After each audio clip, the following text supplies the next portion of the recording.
स्वामी निवृत्ती दातार सदृश्य निवृत्तीनाथ महाराजांच्या सानिध्यामध्ये आपण सर्व मंडळी मुक्काम दोन मुक्काम करत करत पांडुरंगाच्या भेटी करता चाललेलो आहोत.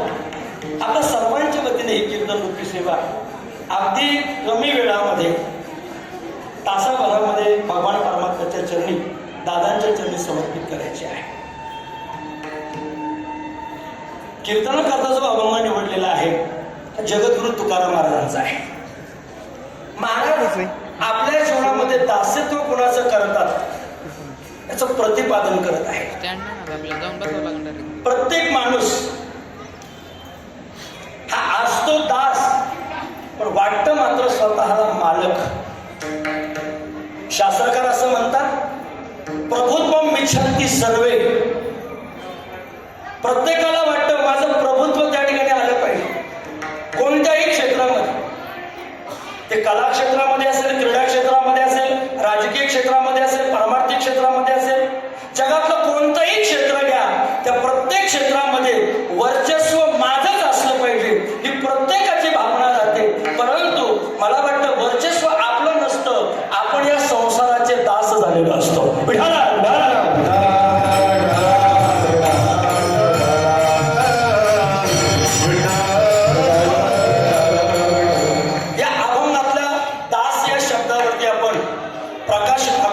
पहिल्या चरणाकडे येण्याचा प्रयत्न करूया. सर्वसामान्य व्यवहारामध्ये जर पाहिलं तर माणसं दोन प्रकारचे असतात. एक परमार्थाचे दास असतात, एक प्रपंचाचे दास. सोपं बोलतो जरा. काही माणसं देवाचे दास असतात आणि काही माणसं आपल्या वाट्याला आलेला रहाट काढायला जो आहे, प्रपंच जो आहे, त्याचे दास राहतात. जगद्गुरु तुकोबारायांनी तर आपल्याला विनंती केली, भल्या माणसांनो, एवढ्या सुंदर नरदेहाला जर तुम्ही आलेला असाल तर संसाराचं दास्यत्व पत्करण्यापेक्षा भगवान परमात्म्याचं दास्यत्व पत्करलेलं कितीही चांगलं. स्वराचा आवाज कमी करा, बंद करा. कारे दास होसी संसार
गाढव असा होतो. खर म्हणजे गाढव, आणि हे खरं खरं मी सांगतो बरं का. सर्वसामान्य मनुष्य बैलासारखा, गाढवासारखा राबराब प्रपंचाकरता राबतो, परंतु त्याच्यामध्ये पाहिला तसा नफा मिळत नाही, बेनिफिट काहीच नाही म्हणा. जसं चरख्यामध्ये ऊस घातल्यानंतर त्या ऊसाचा चोथा शिल्लक राहतो ना, तसं प्रपंचामध्ये विषयाच्या चरवणी आपण हे आयुष्य गाळून आपल्या जीवनाचा सुद्धा चोथा शिल्लक राहतो. मग दास्यत्व करायचं असेल तर प्रपंचाचा दास होण्यापेक्षा परमार्थाचा दास व्हा, भगवान परमात्म्याचा दास व्हा. भगवान परमात्म्याचं दास्यत्व होण्यामध्ये तुमचं जीवन भूषणावं आहे. एक जीवन दूषणावं आणि दुसरं जीवन भूषणावं. दूषणावह जीवन हे संसाराचं आहे आणि भूषणावह जीवन हे परमार्थामधलं आहे. जगद्गुरु तुकोबाराय म्हटले, आम्ही आमच्या जीवनामध्ये प्रपंच केला, परंतु कालांतराने त्या प्रपंचाचा आम्हाला वीट आला. निळोबारांनी जी आरती गायलेली आहे ना, त्या आरतीमध्ये असं म्हटलेलं आहे, प्रपंच रचना सर्व ही भोग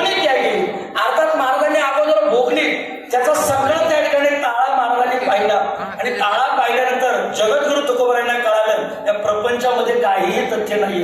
आतापर्यंत आपलं आयुष्य जे गेलं हे फुकट गेलं, व्यर्थ गेलं, वाया गेलं. याच्यापेक्षा आपण हे भगवत भक्ती करता लावलं पाहिजे. महाराज वेळीच सावध झाले आणि वेळीच सावध होऊन आपल्या जीवनाला कलाटणी दिली. आपलं जीवन भगवतमय भक्तिमय बनवलं. नवे नवे पांडुरंग परमात्म्याचे दास हे जगद्गुरु तुकोबराय झाले. महाराज मोठ्या स्वाभिमानानं आग्रहपूर्वक समाजाला सांगतात, आम्ही ज्यांचं दास्यत्व जीवनामध्ये पत्करलेलं आहे तो भगवान पंढरीश पांडुरंग परमात्मा आहे. आपण असं पहिलं विचार आम्ही ज्याचे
आम्ही ज्याचे दास त्याचा पंढरी हे वास.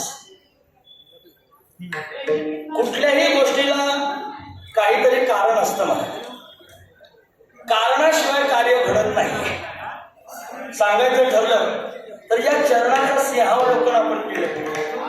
प्रपंचामधली काही माणसं संसार करून करून त्रस्त झाली असावी आणि त्रस्त झालेली माणसं जगद्गुरु तुकोबरायाकडे गेले असावी. महाराज तुमचंही जीवन संसारिक होतं, आमचंही जीवन संसारिक आहे.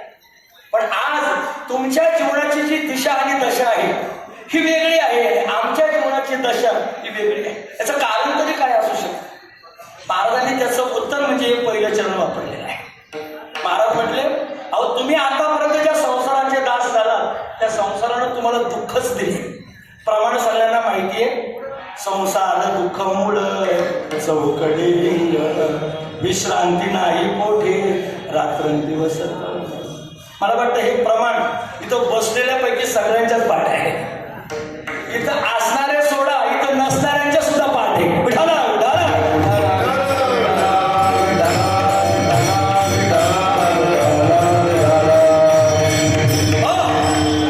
श्रावण महाराज तुकोबरायांच्या जीवनाचा आणि आपल्या जीवनाचा जर फरक पाहिला तर महाराजांचं जीवन हे आनंदी जीवन आहे आणि सर्वसामान्य माणसाचं जीवन दुःखी आहे. पहा ना, ते खाण्याकरता पदार्थ जे वापरतात तुकोबराय, ते पदार्थ म्हणजे लाडू, हे सुद्धा आनंदाचेच आहे. तुकामने खातो आनंदाचे लाडू,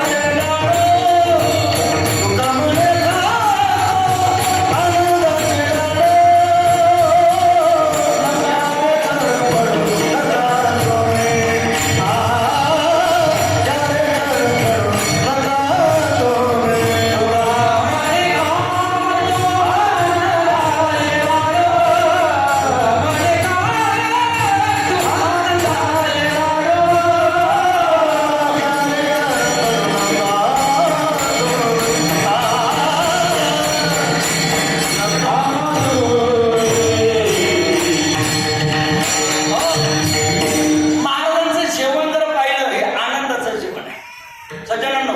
जेवण झाल्यानंतर ऑटोमॅटिक माणसाला काय येते? झोप येते, बरोबर ना? आपल्या सर्वसामान्याची झोप आणि जगद्गुरु तुकोबरायांची झोप याच्यामध्ये तफावत आहे. महाराज म्हटले, आम्ही झोपताना सुद्धा सुखाच्याच शय्येवरती पोहोचतो. तुका म्हणे मग नय वृत्तीवरी सुखाचे शेजारी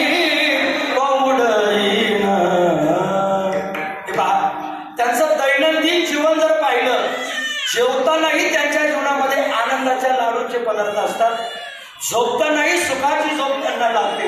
याच्या विरुद्ध आपल्याला खाण्याकरता जे आता सध्या पदार्थ आहे, जे अन्नधान्य मिळतं आहे, हे सगळं हायब्रिड अन्नधान्य आहे. स्पष्टच बोलायचं झालं तर त्याच्यामध्ये केमिकल असतं, विष असतं महाराज, ज्याला स्लो पॉइझन म्हणतात. आणि हळूहळू हळूहळू ते माणसाला विनाशाकडे नेतं.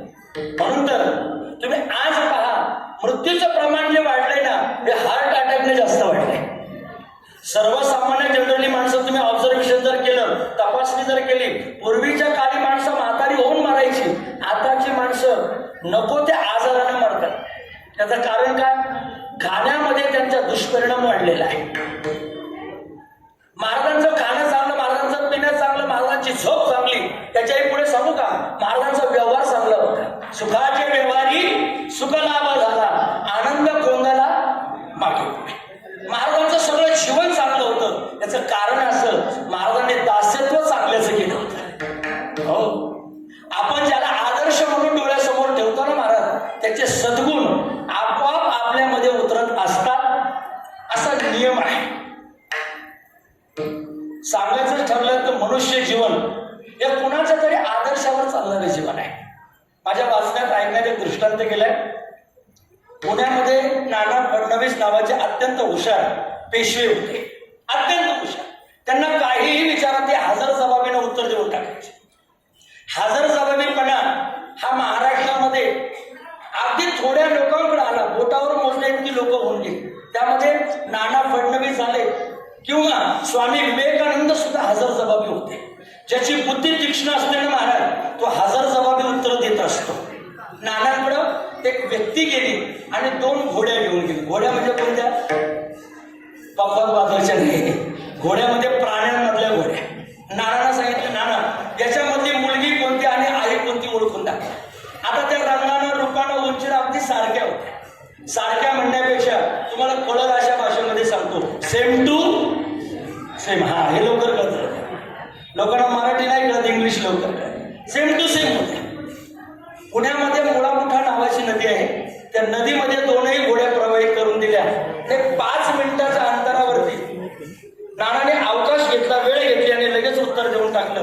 तुम्ही म्हणत होता ना याच्यामध्ये आई कोणती आणि मुलगी कोणती, पहा पुढे चालली ती घोडी जी आहे ना ती आई आहे आणि मागं चाललेली जी घोडी आहे ती तिची मुलगी आहे. आलेल्या ग्रस्तांनी विचारलं, नाना हे उत्तर बरोबर आहे, पण तुम्ही दिलं तरी कसं? नाना म्हटले, अनुमान प्रमाणाने दिलं. कसं? अहो, व्यवहारामध्ये जसा बाप वागतो तसा मुलगा वागत असतो, जशी आई वागते तशी मुलगी वागत असते आणि जसे संत वागतात तसा समाज वागत असतो. विठाला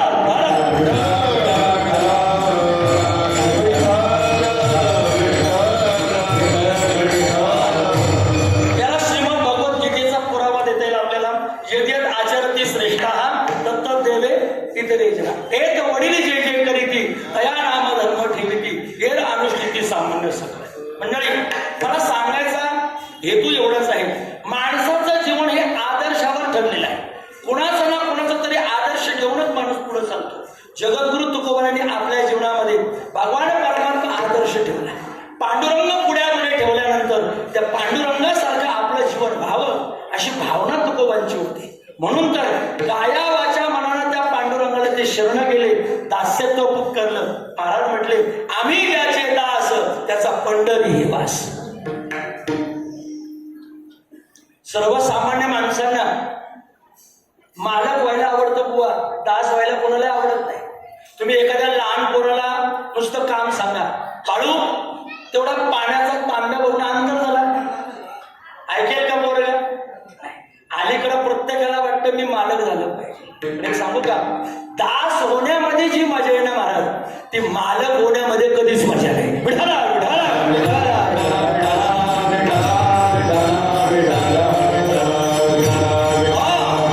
हे पहा, मालक होणं म्हणजे मोठेपण येणं आणि मोठेपण आलं तर तुकोबारा म्हणतात, जया अंगी मोठेपण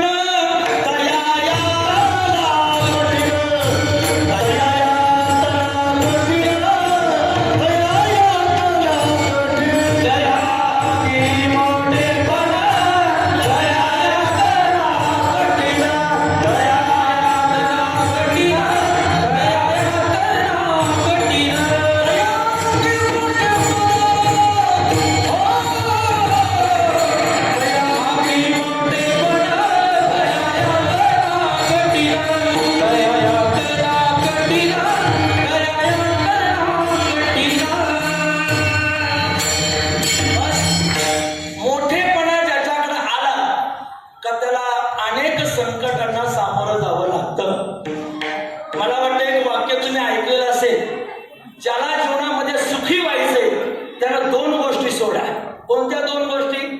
एक मोठेपणा सोडा आणि दुसरं म्हणजे खोटेपणा सोडा. तो माणूस सुखी झाल्याशिवाय राहणार नाही. आणि वाचू नका.